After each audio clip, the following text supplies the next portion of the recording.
All right, I apologize for the delay. We will call the meeting to order, or back to order, and begin with the Pledge of Allegiance. Pledge allegiance to the flag of the United States of America and to the republic for which it stands, one nation, under God, indivisible, with liberty and justice for all.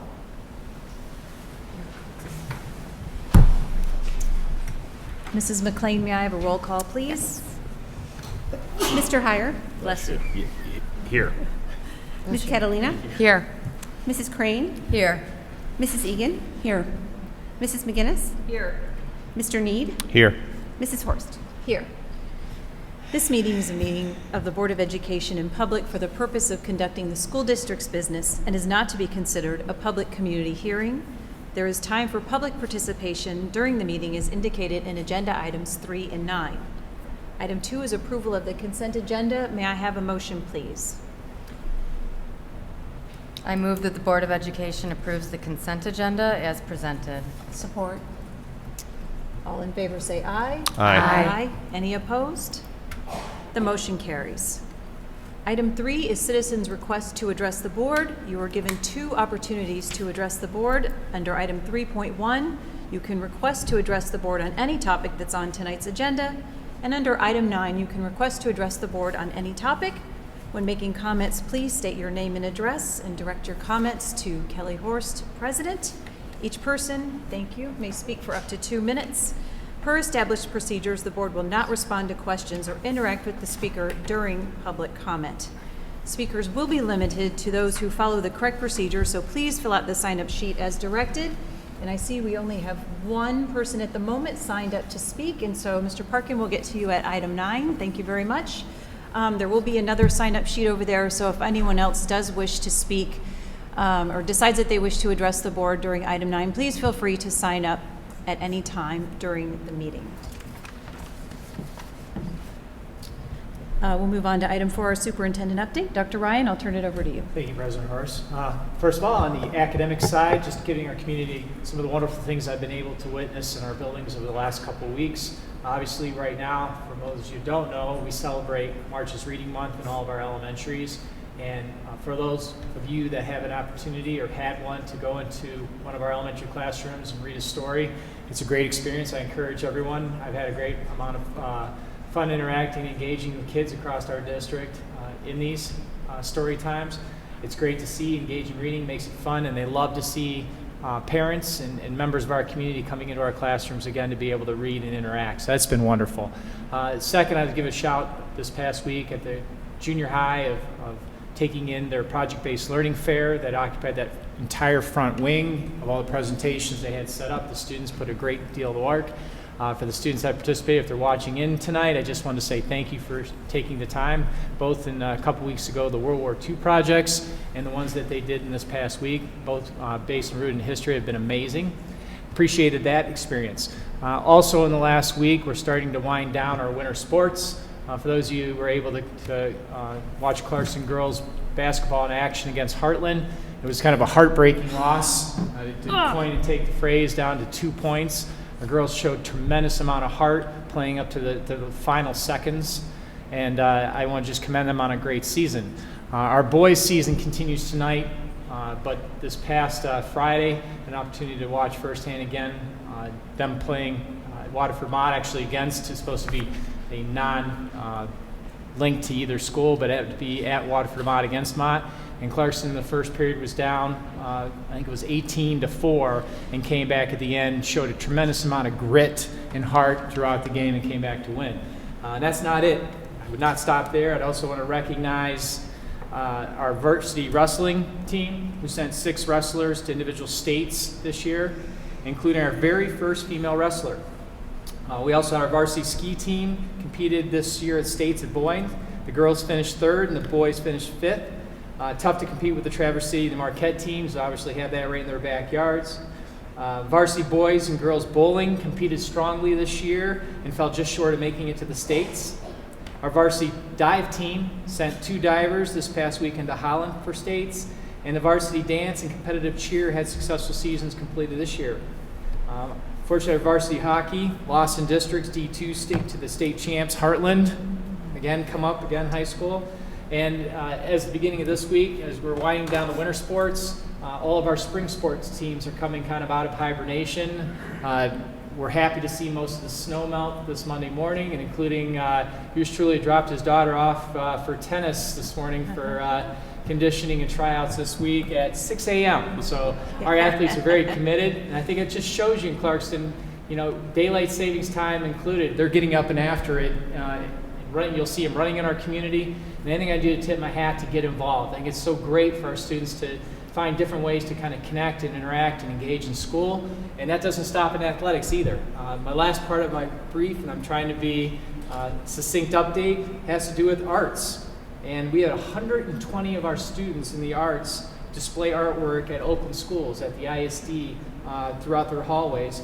And this will be on display to the end of the month if you get an opportunity to head over there at Pontiac Lake Road. And everybody should know that we'll be advertising it, but our district art show will take place here at the administrative building. We actually line up all the display boards all the way down the hallways, front and back, all the way to the early childhood center. And we have kind of an expose plus kind of a reception here, because I think it's absolutely every bit our duty and our honor to be able to support and celebrate our kids in the arts. Finally, this past weekend we hosted a district middle school band festival, which again got to take part in watching and cheering on our kids there, and they achieved all District 1 ratings. So by my estimation, looking at the way our kids do in the academics, the arts, the athletics, it's just great to be part of a community like ours that takes such pride in engaging our students, and we're going to continue to support them all as we go through the rest of the year. So thank you. My final update involves our school board, and that is congratulations. They earned the Standard of Excellence Award from MASB, the Michigan Association of School Boards, and special recognition goes to Cheryl McGinnis for earning the President's Award for Recognition. So, Ms. Trustee McGinnis, congratulations, well done. So that's it, kind of a well-rounded 360 update tonight. Appreciate the time. Thank you. President Horace. Thank you so much. Mrs. McLean, I'm getting a note from a parent that there's no sound on the YouTube broadcast. I don't know if there's anything to be done about that. Oh, wait, I'm getting a thumbs up in the back. Thank you very much. Appreciate that. Okay, we'll move on with our presentation items. 5.1 is an update from Clarkston Area Youth Assistance. Ladies, welcome. Appreciate your patience and us getting you on our agenda. Jan Sislowitz and Lauren Kloss, nice to see you ladies. We look forward to hearing from you tonight. Thank you. Thank you very much for having us. We're very happy to be here. We're representing Clarkston Area Youth Assistance, also known as KAYA. I'm Jan Sislowitz, the chair. This is Lauren Kloss, our caseworker, and Sharon Rauch, our administrative assistant or office manager. They go hand in hand, right? We want to wholeheartedly thank you for your continued support through sponsorship, because it enables us to continue to strengthen youth and, I'm just stumbling here, youth and families through community involvement. So we'd like you to have an idea of some of the things that we did last year. We were able to send kids to camp through our skill building program, and your sponsorship is what impacts this to allow us to continue to do this, and it's really so important to us and the kids. We sent a whole new world. We sent 6 kids to overnight camp. We sent kids to driver's training, guitar lessons, basketball, soccer, swimming, gymnastics. We've had tutoring also, karate lessons, thank you. And through our pay to play, we've helped kids with football, sideline cheer, basketball, pom dance, wrestling, and the dance team. We were also able to, through our youth rec committee, hold youth recognition ceremonies that were tailored to meet the times. In the past, before COVID, we had the larger get-togethers in person. So what the committee did was scale it down, have more intimate meetings or award ceremonies, and several of them rather than one large one. And that went over very well because we were able to honor 66 kids for showing growth in their well-being or demonstrating concern for the well-being of other students or other people in their school. Also, the homework club. The homework club was put on hold. We lost quite a few volunteers because of the pandemic, but what we did was we still had our Christmas giving project, and we also had the Pine Knob summer reading program. So we hosted those events at the homework club. As for fundraising, we did have our 2021 pet costume contest, and that's always fun, and that was something that we could do online, so it worked out very well. Family education was on hold last year. We planned, definitely, but we weren't able to carry anything out for a variety of reasons. In April, I'm sure in the past you've seen the blue pinwheel gardens, and those are for April, Pinwheels for Prevention, or in April, Pinwheels for Prevention. And what those do are they remind us, I just want to read this so I get everything in here, to help youth feel safe, hopeful, and welcomed throughout the community. So we'll be doing that again this April. That's a national program that was picked up by Kaya several years ago. Am I forgetting anything? So that's some of the things. Do you have any questions about any of those committees or some of the things that we've done last year? We're really geared up to charge full steam ahead now that things are calming down for the next year. Trustees, Okay, any then. questions? I'll turn it over to Lauren Kloss, our caseworker.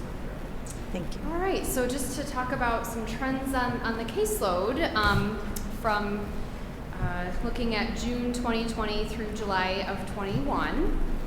And I had been working with families, still am, virtually, since March of 2020. So even though we had to go remote, we've still been able to carry forth and meet with families. And we've come out stronger in many ways with some new tools to use and new ways and creative ways of meeting with families. So hopefully sometime soon we can start doing some in-person meetings again, hopefully. I know they're working on it, so hopefully we can start that. So in the year of July 2020 through June of 21, I had 26 new referrals come in, most of which were prevention, 61%, and then a handful for school incorrigibility, and the rest were either police diversions or referrals from the prosecutor's office on various things like assault and battery, domestic violence, retail fraud, and school truancy. Of all the new referrals I received, 65% engaged in services with me. I can say that for this year, since September of 21, I've been receiving 5 to 13 referrals every single month. So my caseload has increased quite a bit this past 9 months or so. And I'm sure it has to do with, we're all back in person. The kids are in person in school. And so there's more eyes on the kiddos and making more referrals to get the extra support through casework. Again, last year I had 35 closures, a good handful of those, 34% completed goals, and then another good handful, 34%, made progress on goals, so a lot of good engagement on working with me. And about 20% didn't respond, and then very small amount just declined services or moved. In general, the trends I saw last year did a lot with parent support, giving parent support and connection with resources, emergency needs assistance, creating behavior contract, discussing different parenting ideas and strategies and resources, working with kids on anger management skills, communication skills, definitely diversion cases with accountability assignments, helped get families connected with different camp scholarships like what we have to offer. Some other, I would say, trends that I see pretty often, but like it was a lot last year, was anxiety, working on coping skills, motivation and engaging in school, self-esteem, substance use, especially vaping and marijuana, which again this year I'm seeing a very large trend in that as well. Also inappropriate phone use and boundaries, and defiance and mental health concerns. So as you can see, last year I could already see starting the trends of the effects of COVID, and I can say this year too, it's still trickling over and still a lot of those same concerns and issues coming up right now. Overall, in general, just to give you guys some new information, we have a new website that we developed last year, so there's a new website address. It's caya-mi.org. So that got revamped last year, and it's much more kept up to date with things and ways to register for our different programs we have going on.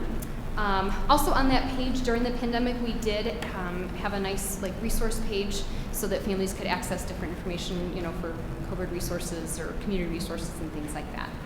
And then, like we said earlier, we have a new office manager, Sharon Rauch. You probably know her from many different faces and hats she wears throughout the district. So we are very pleased to have Sharon join our team. She's been wonderful, and she's been with us since, I think, June, right?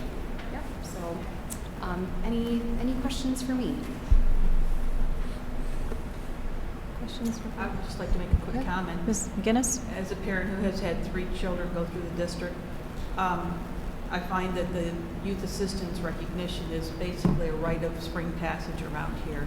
And I really, really appreciate the opportunity to honor our students' work and their volunteerism and the work that they do to help other people in this community. And I really want to thank also out in the community the people who nominate them, because without their nominations, those children will not get recognized. Yes, absolutely. Thank you. Just want to say I really appreciate the coordination effort. You think of the community being able to combine together the efforts of your organization, really pulling together the courts, the schools, law enforcement, all the different areas in a way to try to, again, support and serve the community. I think it's really amazing. So I just really appreciate everything you guys are doing. I know the board, speak for the board as well. Thank you. Yes, we appreciate your partnership so much. Yes, absolutely. It was quite a treat to read through the annual report and see the familiar faces, that so many of us have been connected to you over the years, just to stay in touch and to see so many familiar faces and know how dedicated the very sort of core group of you are, the board and your key volunteers. And so we appreciate your continued service to the children of this community. Thank you very much for coming tonight and updating us on your good work. Thank you. Thank you. We appreciate it. Thank you.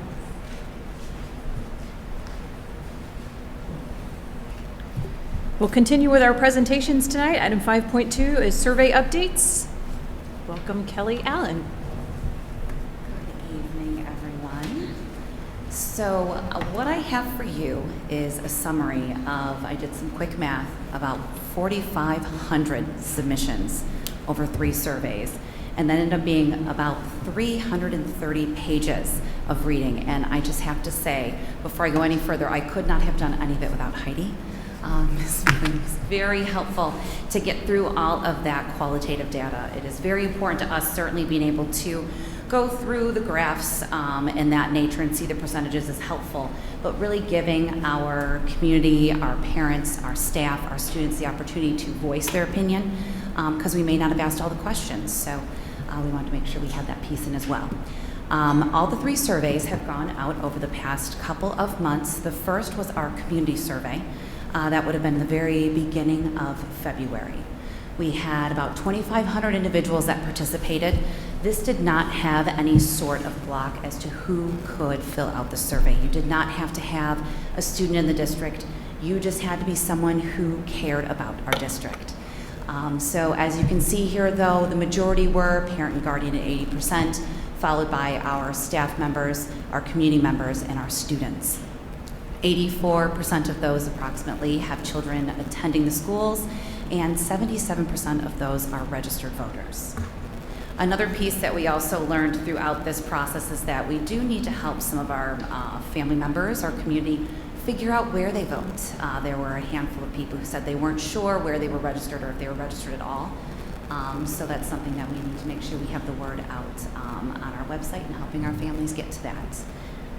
Moving on, just to give a breakdown of where this was coming from, as you can see, we have a nice spread across the board. You will notice that the numbers of people participating do grow when you get to the secondary level, which is expected because those school buildings are quite larger. So breaking it down, there were several sections. Some had more questions than others. The first was in the area of safety. No surprise that 96.6% rate the importance of school safety as very important or important. Playground safety at 82.4, and indoor air quality at 84.1.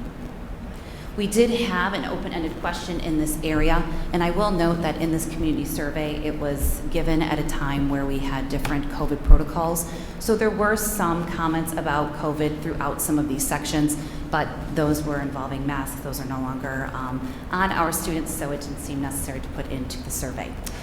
We did rate them, so what you see at the top will be what we saw the most as we read through all of the information given to us. And I will sound like a broken record. That top bullet comes up over and over again. The air conditioning in all buildings, time and time again. Whether it be safety or in other sections, you will notice that. Moving on to facilities, a handful of questions here, really just trying to get an idea of how people are feeling about our buildings currently and where they're at. Generally, overall, we have good ratings, looking at the 70s and 80s. There are two that are worth mentioning. The question number 12, again, dealing with temperature. As no surprise, we're seeing that as a little bit of a lower number at 48.7. And it's really important to also mention that number 16 about accessibility, that number is at 38.5%, and 46.8 answered they did not know. So it's not that they believe that there isn't good accessibility in our buildings. They're just not sure, most likely because it does not impact their daily life. So they're not familiar with the level of accessibility we have within our buildings.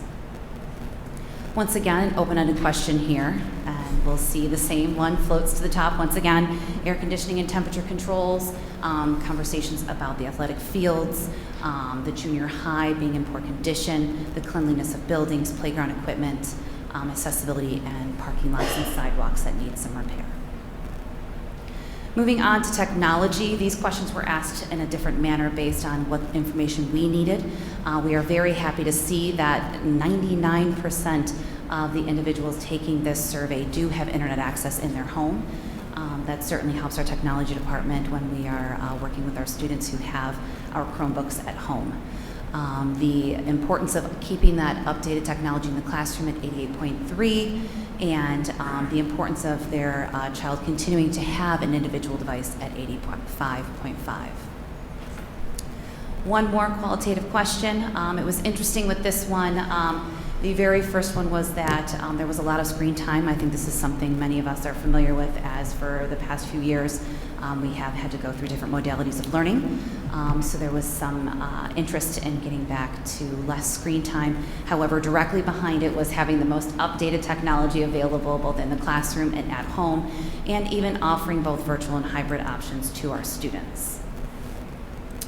On to looking at the junior high and improvements that people would like to see there.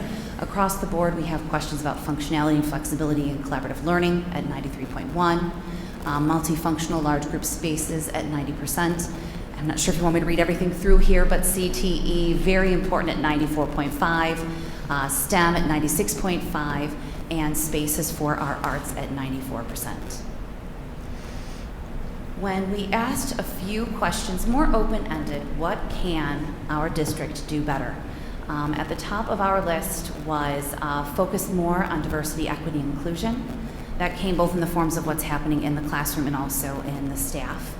Additional safety and security measures, more options for students, smaller class size, air conditioning and air quality, increasing staff wages, improved communication, more parent involvement, more uniform discipline, more support for special education, building a new junior high, more work with SEL, improving busing routes, more hands-on learning opportunities, less technology, back to the basics, and improving the athletic fields.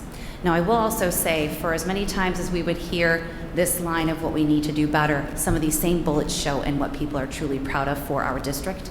It really just depends on the individual. So then we moved on to our staff survey.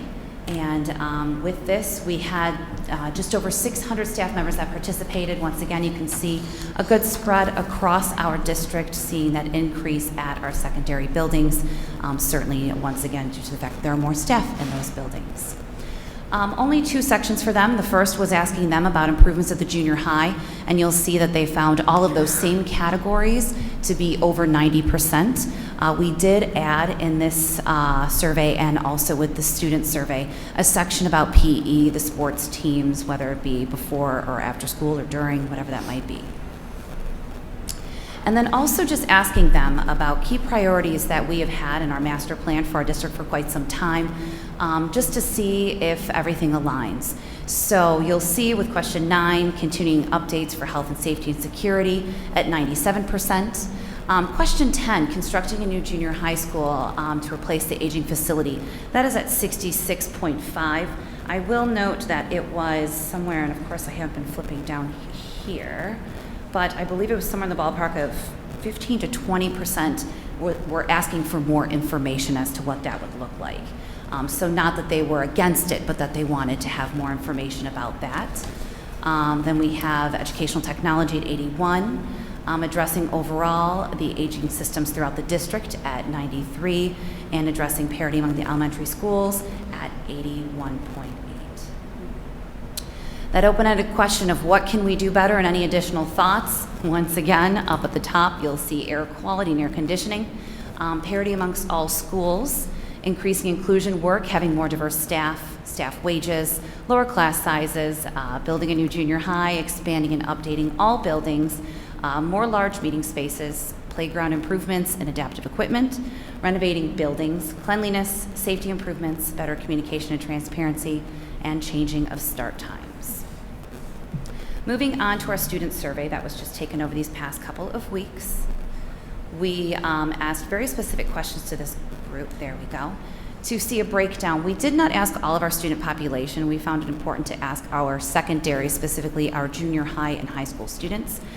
We felt that they were either experiencing the junior high or had just experienced it and would have a good feedback for us as the experts in the building. So as you'll see here, there is a pretty good breakdown, higher at the 8th and 9th grade levels, but still across the board pretty even. So same 5 questions that we've been asking when it talks about improvements to the junior high. Our students believe that functionality, flexibility, and collaborative learning was at 95.4%. Multifunctional large group spaces at 85.4%. Learning spaces for career tech ed at 75.6%. And adequate lab spaces and equipment to support STEM at 87.1%. We had a few more questions for them. Adequate performing fine arts areas at 75.7%. The athletic spaces at 89.1%. We also asked them the importance of when they're feeling safe in school. That was at 96.2%, and about the air quality and air conditioning at 96.3%. When asking our students what we could do better, once again at the top, air conditioning and air quality, cleanliness, more focus on diversity, equity, and inclusion, more student options, mental health focus and support, concerns about dress code and equity within that, bathroom repairs, later start times, that one came up a lot. Remodel the junior high, more gathering spaces, better busing process, more life skills classes, asking for classes about how do I do my taxes, how do I balance my checkbook, things like that. Student discipline, improving lunch options. Some people wanted more variety and some people wanted more health, but that came up a handful of times. The way that grades are configured, and of course, all students would like less homework. So the one thing that I wanted to put together, because I think it really holds weight, is that we asked this question in all 3 surveys, and there was no doubt the order in which the great things in our district are coming through. Number 1 was staff and students. Every time, every question, staff and students, the people in our district, the sense of family, the community, and the inclusion that they have in their environment, the academic programs and the support, the variety of electives that the students have to choose from, the focus on the whole child and mental health, student extracurricular opportunities, communication, parent involvement, district leadership, focus on continuing improvement, facilities, and technology. And so just felt those should all be together because it was the same across the board. So do you have any questions? Any questions or thoughts? I know it's a lot of information. Yeah, 300 and something pages. I liked the less homework. I liked that it was in all caps. I think that It made me came giggle. up a lot, but want to make sure that Crazy went through. I wanted to students. make sure I was true to the students. They put it in there. I wanted to make sure I showed that. And just so I understand, for the open-ended questions, the bullet points are ranked in, Yes, in In order of terms how of frequently they response. appeared. We do actually have tally marks and sheets that Heidi and I worked through together. And we do have all those surveys. We can share that information with the board. But we thought that the 187 pages of reading might be a bit much single-spaced. And I'm going to guess on those, you categorize those, correct? I mean, Yes. as I was reading through it, I'm assuming those were really, that was your language, I mean, that you sort of put into categories for us. Yes, essentially it was in categories. I know for me, and Heidi may be able to speak to if she had done any differently, but when you saw a topic that came up, I wrote it down, and every time I heard it again, I added a hash mark and just kept going through with that list. So there were a few things where there might have been one or two mentions, and that may not have made this list here. Because there were so few in comparison to 80 mentions of another. I think I did just a quick Command F on the feedback from the staff, just in the word conditioning as in air conditioning, and that word alone came up 68 times. So it was one of those where you were able to see a repetitive nature in many of the items that were mentioned, and certainly from top to bottom on what you see in this presentation is the order we saw the amount of responses in that qualitative area. You know, what just jumped out at me is, I was reading it, is on the staff survey that 75% of them were inside the district. Yes. That, just as a point, I thought, you know, that really a lot of our staff live here as Yes. well and vote here too. Absolutely.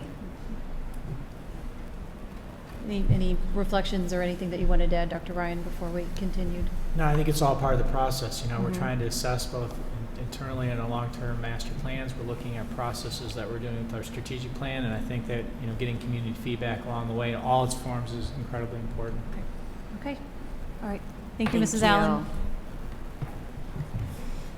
All right, we're going to move on to action items, and we have quite a few tonight, so I would appreciate it if everyone would be ready with their motions and seconds. 6.1 is approval of personnel changes. May I have a motion, please? I move the Board of Education approves personnel changes as listed on the attached sheets. Support. Any questions or discussion for Mr. Lucido? Hearing none, all in favor say aye. Aye. Any opposed? That motion carries.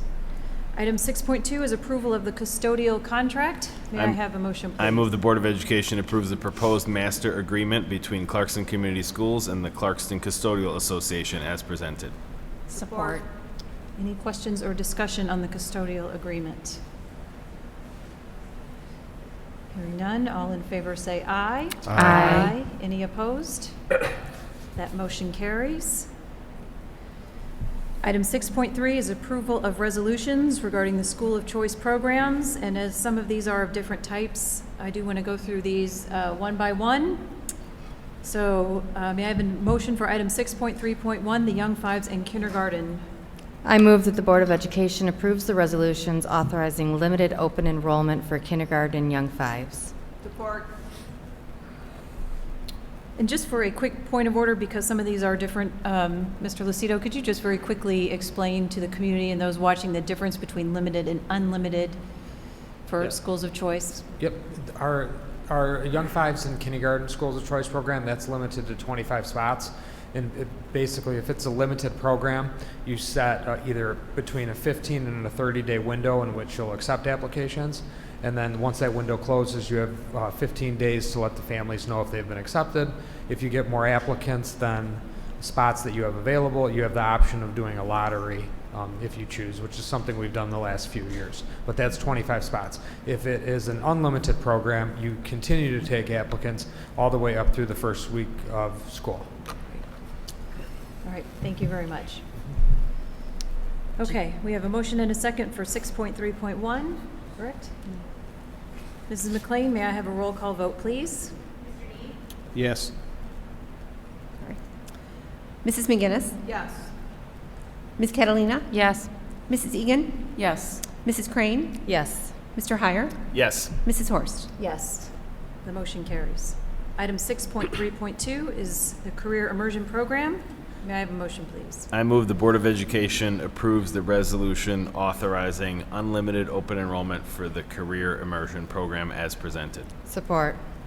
Any questions or discussion? Mrs. McLean, may I have a roll call vote, please? Mrs. Egan? Yes. Mrs. Crane? Yes. Mr. Heyer? Yes. Mr. Need? Yes. Ms. Catalina? Yes. Mrs. McGinnis? Yes. Mrs. Horst? Yes. The motion carries. Item 6.3.3 is the resolution for a school of choice option for the Clarkston Science, Math, and Technology Academy. May I have a motion, please? I move that the Board of Education approves the resolutions authorizing unlimited open enrollment for CSM Tech Academy as presented. Support. Any questions or discussion? Mrs. McLean, roll call vote, please. Mrs. Crane? Yes. Mr. Need? Yes. Mrs. McGinnis? Yes. Mr. Heyer? Yes. Mrs. Egan? Yes. Ms. Catalina? Yes. Mrs. Horst? Yes. Motion carries. Item 6.3.4 is the resolution for the International Baccalaureate Diploma Program. I move the Board of Education approves the resolution authorizing unlimited open enrollment for the International Baccalaureate Diploma Program as presented. Support. Any questions or discussion? Mrs. McLean? Mr. Heyer? Yes. Ms. Catalina? Yes. Mrs. Crane? Yes. Mrs. Egan? Yes. Mrs. McGinnis? Yes. Mr. Need? Yes. Mrs. Horst? Yes. The motion carries. Item 6.3.5 is the resolution for the online and blended learning program. I move that the Board of Education approves the resolutions authorizing unlimited open enrollment for the online and blended learning program as presented. Support. Any questions or discussion? Sorry, I was flipping my pages. Yes. Okay. Mrs. McGinnis? Yes. Mr. Need? Yes. Mrs. Egan? Yes. Mrs. Crane? Yes. Mr. Heyer? Yes. Ms. Catalina? Yes. Mrs. Horst? Yes, the motion carries. Item 6.3.6 is the resolution for the Construction Technology Specialized Program.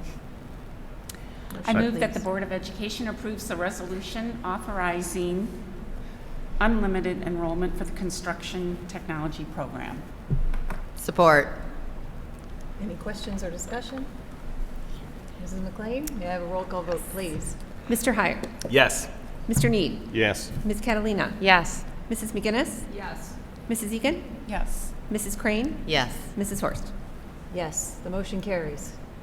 I asked everyone to be ready. Thank you very much. Yes, everyone was ready. Okay. Item 6.4 is approval of the revised board operating procedures.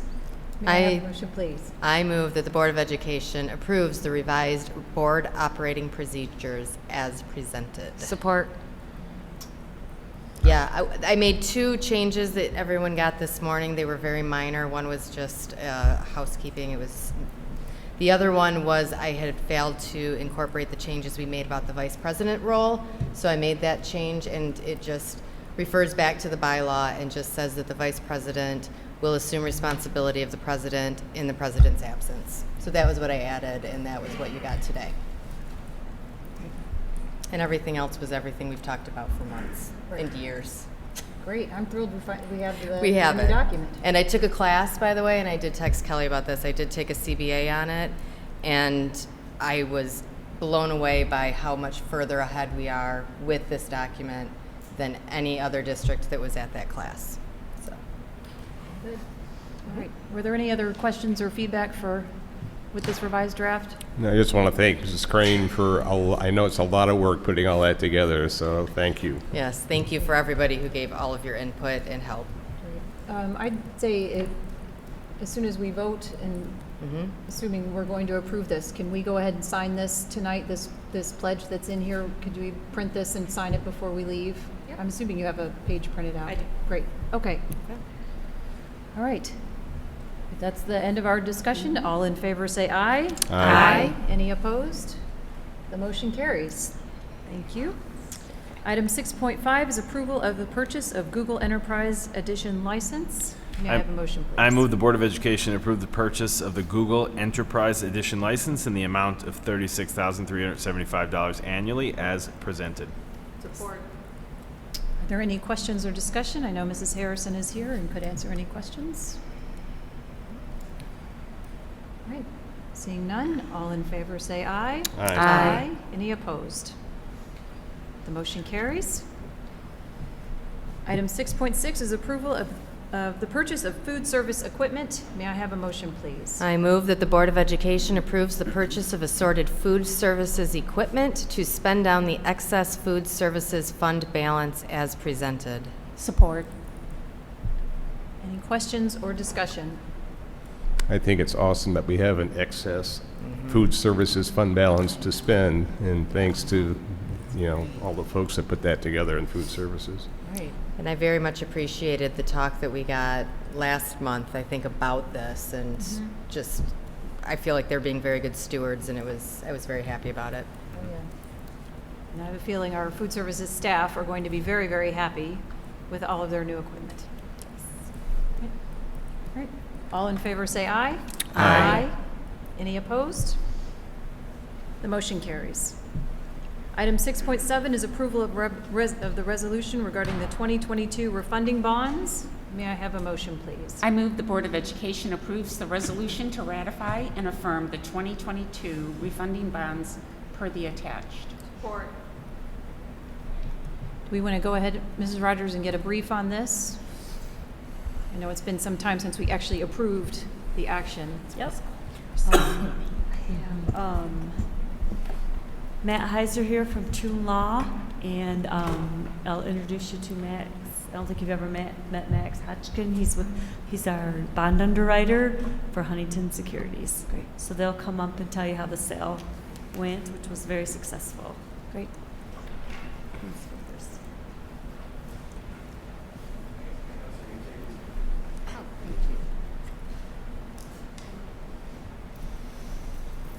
Well, thank you. So many of you knew Craig Kaler, and unfortunately Craig passed away in January from COVID. So I worked with Craig for 15 years, and he loved two school districts, two communities, DeWitt Schools, where he's school board president in Clarkston. I mean, I heard more stories about Clarkston in the community. He really loved this community, so I mention that. And knowing Craig, he wants to continue to move forward, so that's what we did. In terms of refinancing, I have a handout there, has all the highlights there, but in just high level here, savings-wise, we refinanced your 2016 refunding bonds and your 2016 school building and site bonds. And total present value savings is how we look at the total savings of the refinancing was 6.389%, or $3.795 million. And then when we add in your savings from not borrowing from the school bond loan fund, it was just over $4 million. So overall, the sale went really well. You can look at the buyers in there. We had just over 17 buyers. We were 2.4 times oversubscribed, meaning we had about $150 million in orders for about $62 million in bonds. So like Mary Beth said, the sale went real well. It was good timing because the markets really went up since then. So we priced these bonds on February 9th, and the market's up 17 basis points from then. So yeah, that's what I have. If you have any questions, I'm happy to answer anything. I just think it's great. We always can save money for our taxpayers when we can do this. Could you just reiterate for our community what the savings from this action will save our community taxpayers? Yeah, so total savings is going to be $4,029,000, $4,029,346. Thank you. So with that, as Mary Beth mentioned, my name is Matt Heiser. I'm a finance attorney with True Law Firm. This is the school district with several bond issues in the last few years. So with that, you have a ratifying resolution before you for your consideration tonight. This is really the final step in the process. The process was kicked off back on November 8th when the board adopted the resolution authorizing the bonds to be issued. And again, the purpose of this bond issue is to refinance two outstanding bond issues of the school district. The first is the 2016 refunding bonds. The other one is the 2016 school building and site bond series 1. So what that authorizing resolution did was it authorized the administration to move forward and accept an offer from Huntington Securities to buy the school district's bonds, so long as the savings was within the parameters that were provided in that bond resolution that you adopted back on November 8th.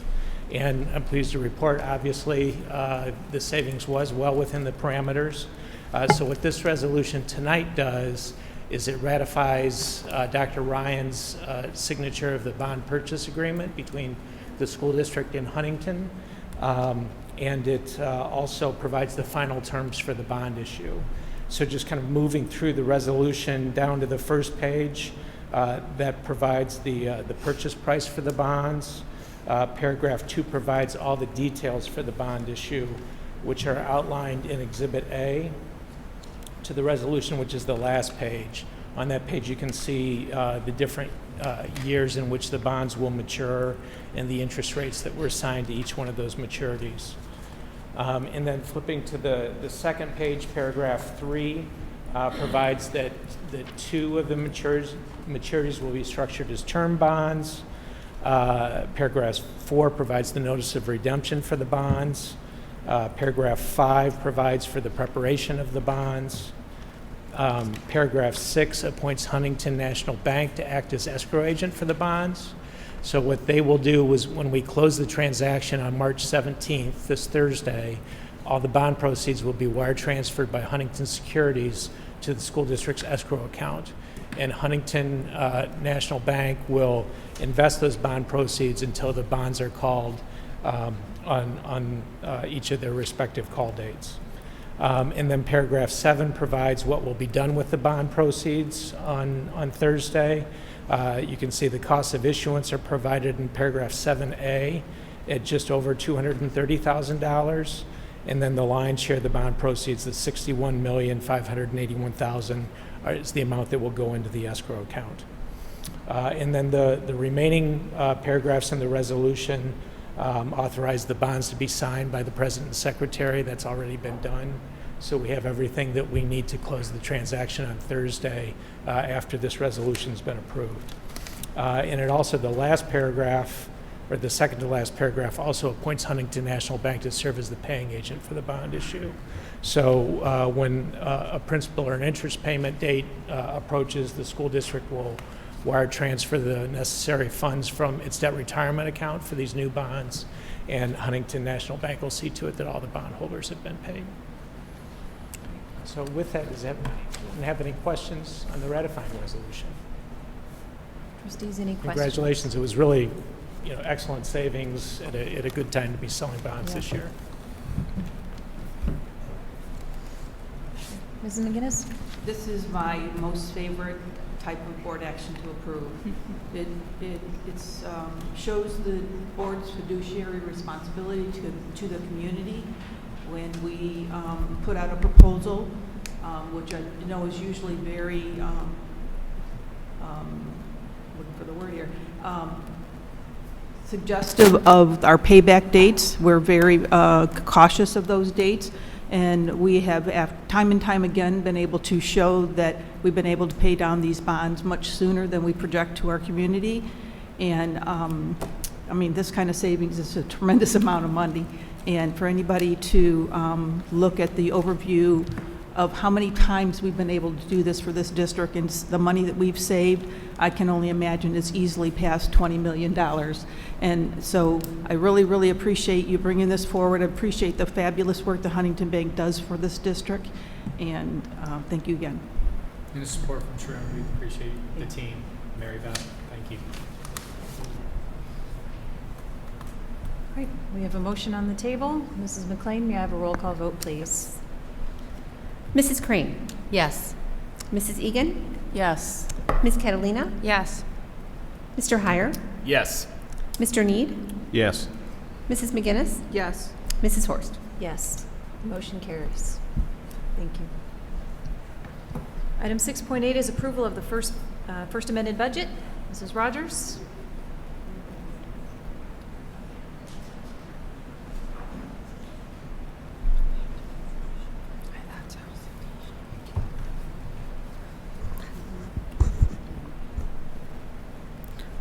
Tonight, I'm bringing you an amended budget to try to get us a little bit closer from the original budget that was in June. Kind of go over some of the things that have changed since you approved the budget in June. And we will start with the revenue. The revenue adjustments, the big ones would be shared services. I was able to add 1.35 million. You'll see where expenses were added to. The virtual academy, we were able to add 2.3 million. Same thing you will see in the next slide where I've added expenses. And then the state aid funding, we were able to get about a $589 increase, and we only approved like $160 increase, so we were not expecting that increase when we approved, the board approved it in June. So that's why you see such a large amount with state aid funding. And the MIPSR's offset funding, this is always amended every year at this time. This is where they offset, they raise the percentage of what they charge us from the ORS system, and then they give us a revenue offset for it. Federal COVID money did go down just because we're moving some of the funding to 2022-23 to help the cliff last a little bit longer before we lose all our one-time federal funding. And the Title I at-risk bilingual allocations all come in after the board approved the June board meeting. The final one came in, so I was able to increase those by 250. And then we were able to, last month, receive a mental health grant to cover some social worker and psychologist salaries. So that was a total revenue adjustment of 9.3 million. And then our do you have any questions on revenue before I move to expenditures? I see none. The 2021-22 expenditure adjustments. Human resources at this point has gone up $840,000 since we brought it to you in June. The MIPSR's offset is going to match the revenue offset. We make the two items match. And then the shared service and virtual academy, like I said, I was bringing you more. I increased the revenues and then I increased the expenditures. They still received a higher profit than we were predicting in the original June budget. Special education expenses have gone up, which is expected, and then the mental health grant, we increased the revenue for the grant received and we increased the expenditures. Federal COVID spending, I reduced some of the federal COVID spending. Title I at-risk grants, increased them 112 to try to get them to get up to the allocations. Didn't increase them as much, but I was able to get us a little bit less expenses for the revenue received. Things that have gone up in just the general operating budgets, attorney, auditor, tax abatement, those three together went up just $100,000. Transportation and bus fuel is up $122,000, but that's expected when you see the gas prices right now. And that we didn't we had some remote last year. So we did have, but combination of that and the gas prices going up, you're going to start seeing our fuel going up again. And then some other things, the security training, printing, and then parking lot vehicle was purchased, but we also increased our local revenue to cover that. So that has our expenditures going up just over $7.3 million. As you can see, the expenditures didn't go up as much as the revenue at this point.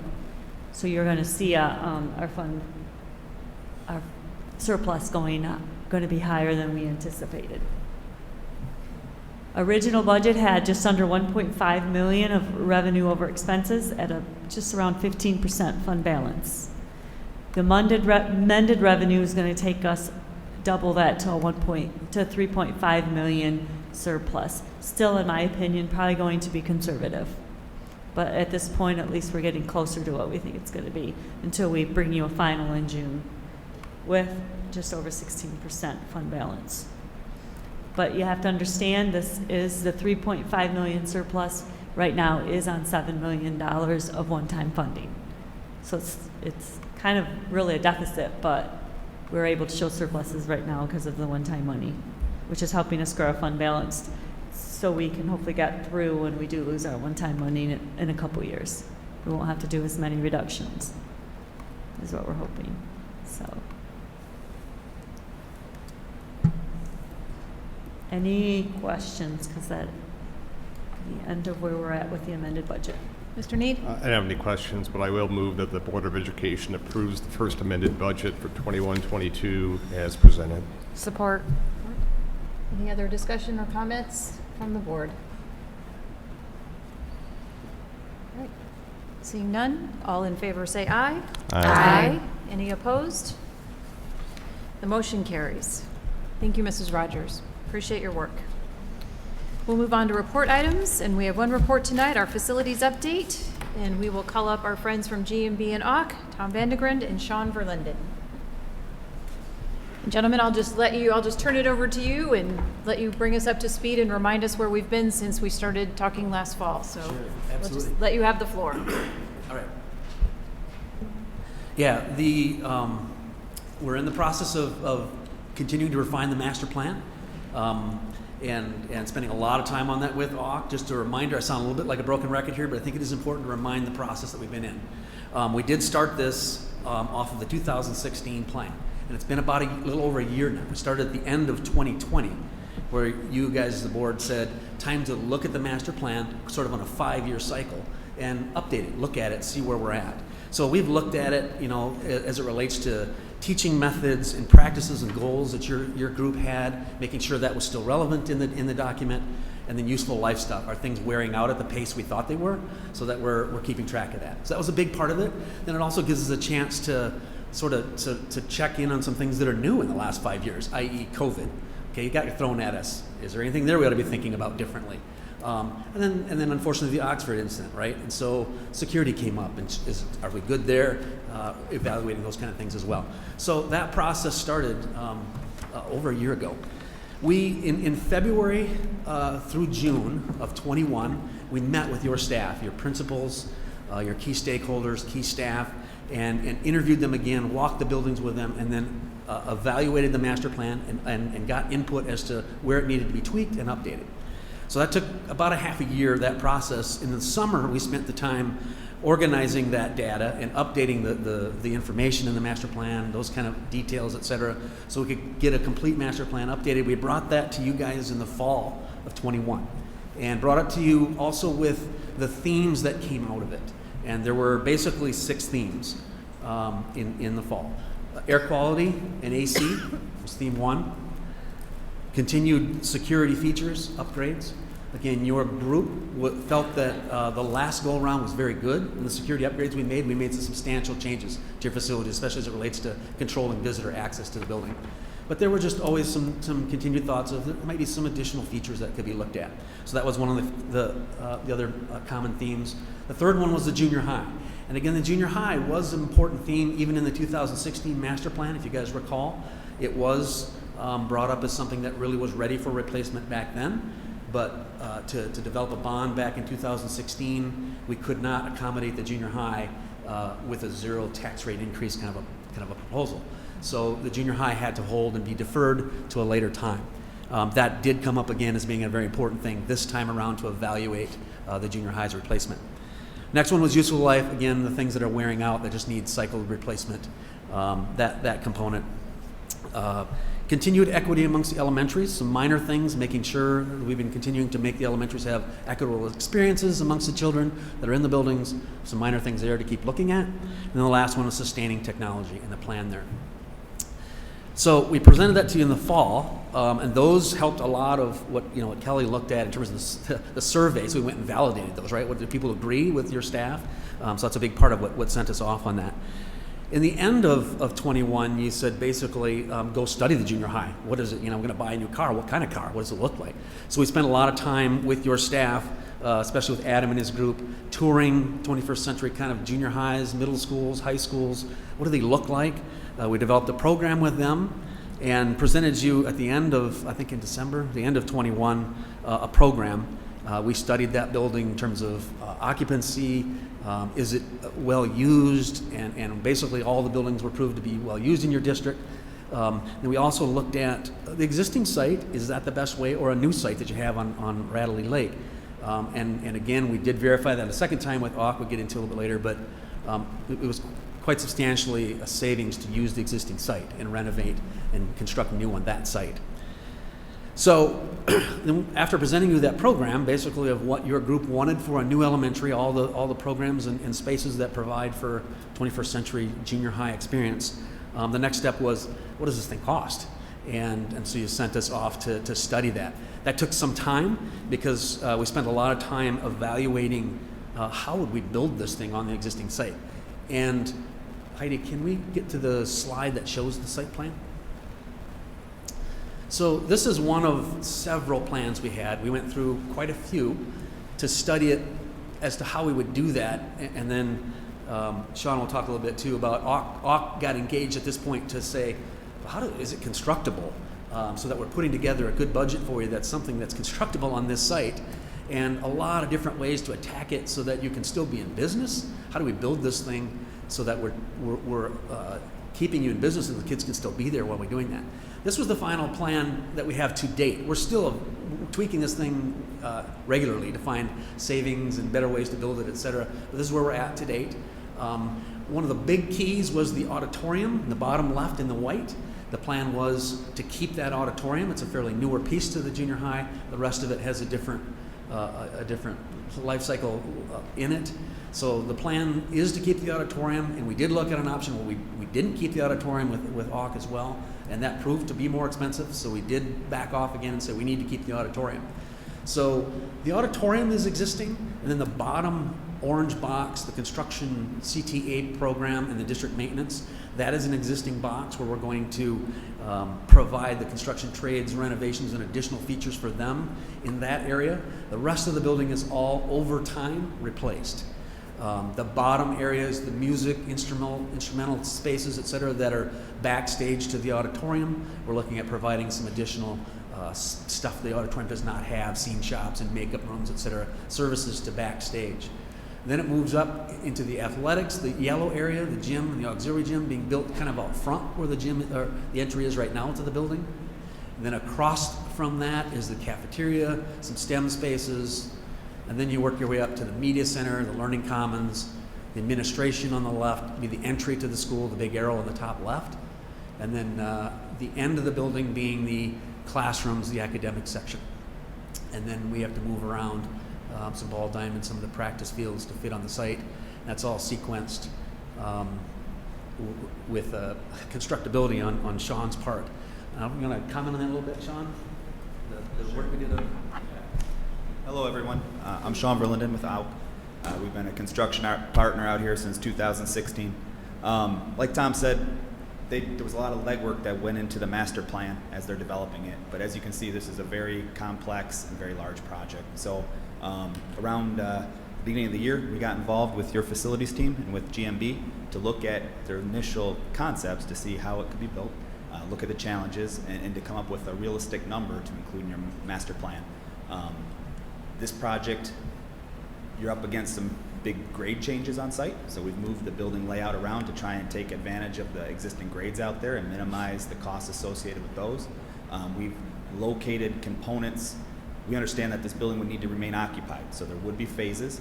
We've tried to locate the components and allow flow through a potential building that would allow that building to stay occupied and give us as big chunks as possible to build. So on our end, we spent a lot of time looking at constructability, phasing, and then, like Tom said, this is probably eighth or ninth version of this, trying to find the best approach. So.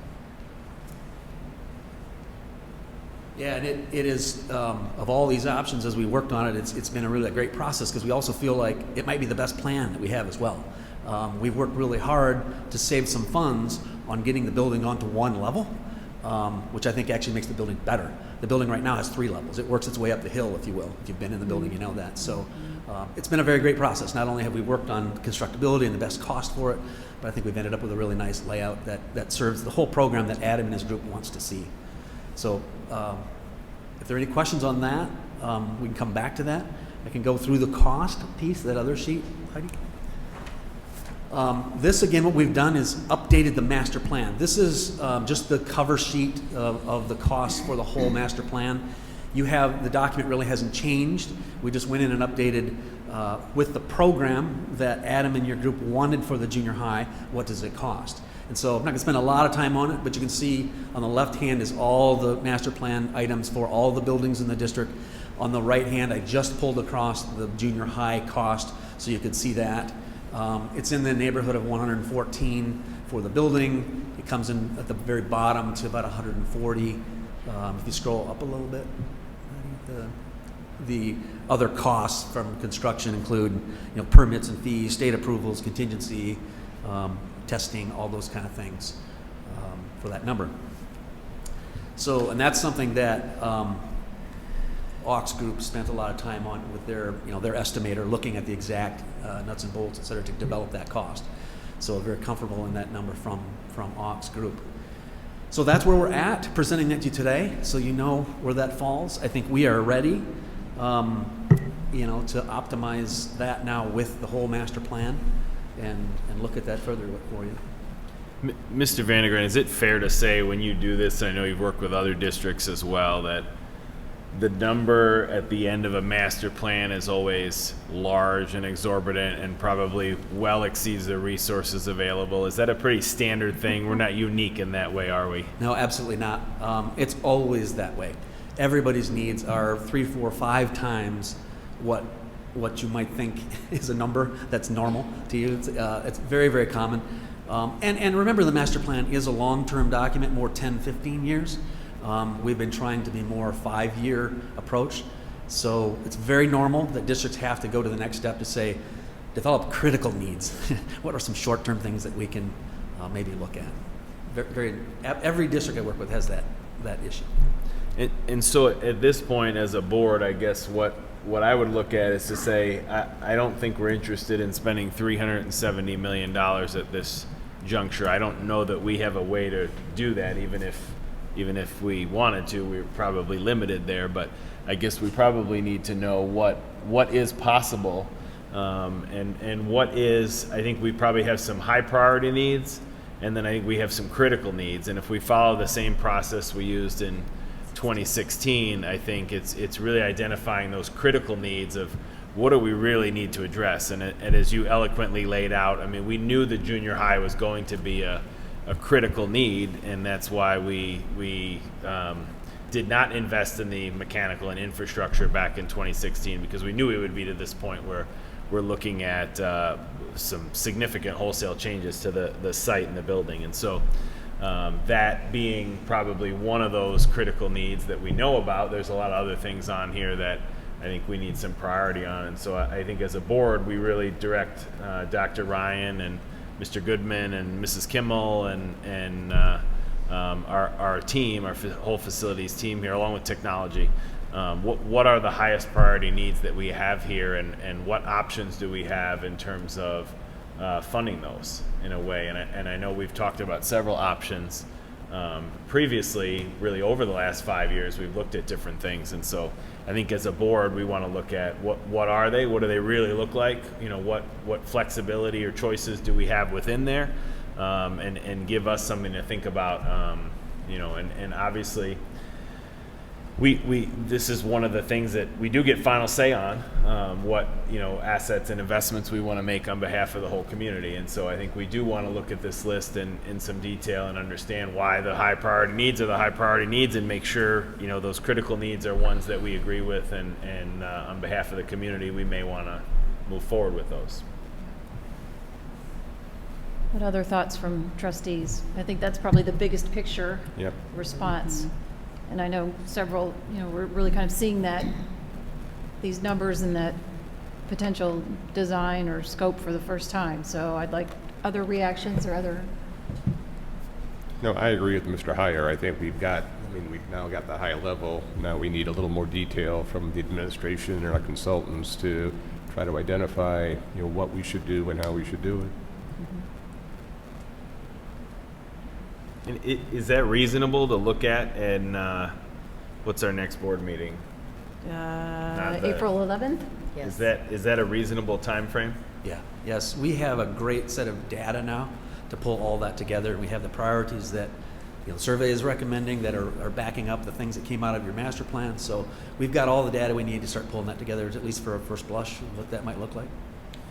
Dr. Ryan, that. Yeah, I was just saying, I think it comes to where we need to meet that rubber of the road, where we look at our critical needs versus and overlapping with our community desires, and Yeah. see where the nexus between those is, to kind of formulate some sort of plan, a hierarchy, if you will, over the next several years of what things we can try to take on and what order we do them in. And if it's possible to have a little extra time, rather than our normal, like 5 days or whatever we normally get, if it's possible to have some extra time, because I think this is one of those things that it is going to be, the last draft of the master plan without the junior high in it was a good, 80 pages or something like that. Like that, yeah. I mean, bless you. I think we do want to have some time to go through it and offer some thoughts and input, before or during the meeting, as we go. So if it is possible to, front load that a few days in advance, that Absolutely. would be much appreciated, because we do need to go through it in detail. Bless you. Bless you. Bless you. Yeah. So we're comfortable as a board with that, offering that direction to the administration? I'm saying yeses across the board. Okay. All right, very good. Then you feel you have marching orders, Dr. Ryan, from us, and Yep, absolutely. all right, we continue to fine tune. Thank you very much. It is great as we go through this process to really have an extremely competent team, both in our district staff and our partners in this, that, the expertise that we rely on, I just want to make it a point, both, on our team internally and our external partners. Like, it's just a breath of fresh air to have folks that are competent, that we can rely on, that have the experience, that, I don't, judging by the revision number on that junior high mock-up, like, I'm just glad they're working through every possibility, and that's not something that, is going to hold us up as we go through this. I appreciate the effort. Well, you know why? Mr. Verlinden is a Clarkston grad. Thank you. Thought I'd throw that in there. Item 8 is discussion items. We have none tonight. Item 9 is citizen comments. Citizens are welcome to address the board on any topic at this point on the agenda. Mrs. Kimmel, could you do me a favor and take a look at that blue piece of paper and just see if anyone else had signed up? All right. Then I have one citizen who would like to address the board tonight. Mr. Parkin, if you would like to come up.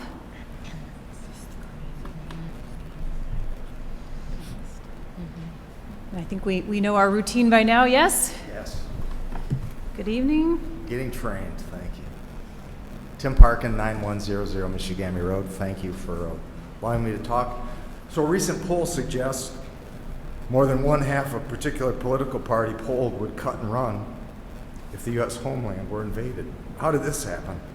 Over 30 years ago, young KGB agents like Vladimir Putin were trained to subvert and demoralize the United States of America. This strategy was not implemented by trench-coated KGB agents, but rather by what the Soviets aptly titled as useful idiots, who were recruited to pit American citizens against each other through class, economic envy, and race wars. Useful idiots, for the most part, would include influential types, those with access to the masses. Therefore, the Soviets would target and recruit political figures, media types, celebrity Hollywood producers, and academic elites who sought to build and take the rightful virtuous place within a new utopian society. The KGB knew the demoralization of the U.S. population would take 15 to 20 years, the time it takes to educate one generation of students in Marxism, Leninism, ideology without being counterbalanced or challenged by the basic American values. It's no wonder so many Americans would cut and run if invaded. As Oakland County's school DEI consultant, Dr. J. Marks teaches Clarkson staff and children that America is systematically racist. Success does not come without oppression, and that innocent black males cannot walk the streets of America communities without being gunned down by police. I wonder if Clarkson is one of those communities. It's tough to defend something you don't love. History does not bode well for the useful idiot. Once the country has been subverted and demoralized, the useful idiot has served his purpose. He is considered a threat, a potential dissenter. Too little, too late, the damage he has unwittingly inflicted on his homeland, and oftentimes would find themselves in the Soviet gulag. New idiots are recruited, and the process starts all over as racial, economic, and environmental utopia is never reached. So as we admire the Ukrainians who dare stay and defend their own country, let's not allow DEI to tear ours apart. Thank you. Thank you very much for your comments tonight. Item 10 is information items, and I was handed breaking news. Our Clarkston Wolves won their basketball game 64-46, so men's basketball continues their run. 10.1 is our next Board of Education meeting we are meeting next week, Monday, March 21st at 6 p.m. It's a workshop meeting only. There will be no business and no action taken, but we will have several workshops on elementary social studies, K-12 art, and career readiness. Our next regular Board of Education meeting will be Monday, April 11th. We'll begin with a workshop meeting at 6 o'clock and then have our regular business meeting at 7 p.m. Item 11 is adjournment. May I have a motion, please? Move to adjourn. Support. All in favor, say aye. Aye. Aye. We are adjourned. Trustees, if you'll just take one moment, stop by Ms. McLean's desk and sign our pledge on board operating procedures, and then you may go. Thank you. We are adjourned.